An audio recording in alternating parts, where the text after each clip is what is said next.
Sky Lounge, yaitu Sky Lounge dan Sky Pool yang ada di Excelsior Hotel Palembang.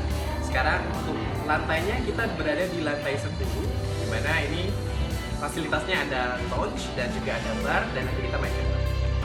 Sky Lounge di Sky Pool-nya kita ini, seperti yang bisa dilihat di kanan dan kiri saya, itu dilihat di sebelah kanan dan sebelah kiri, itu ada namanya bar table dan juga ada sofa, di mana memang kita setiap malam minggunya, di malam minggu dan juga Jumat malam dan Sabtu malam, itu kita ada program namanya buffet all you can eat.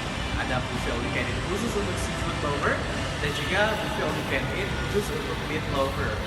Nah, Sky Lounge ini di Sky Pool-nya ini hanya diperuntukkan sebagai fasilitas tamu yang menginap. Jadi kita memang siapkan eksklusif khusus untuk tamu yang menginap di Excelsior Hotel Palembang.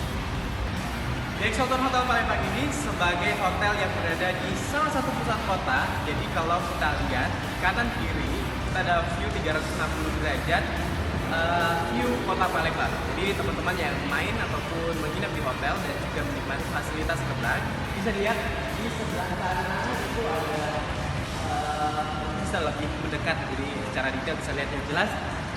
Tamu-tamu yang menginap itu bisa melihat ada view Ampera, kemudian juga ada view danaunya juga, ada stasiun LRT juga ada di sebelah sana. Dan yang spesial dan saya juga baru tahu nih, teman-teman yang tahu kota Palembang itu ada namanya Bukit Siguntang. Jadi dataran tertinggi, salah satu dataran tertinggi yang ada di kota Palembang, dan bisa dilihat dari Sky Lounge, Sky Pool di lantai 10 ini.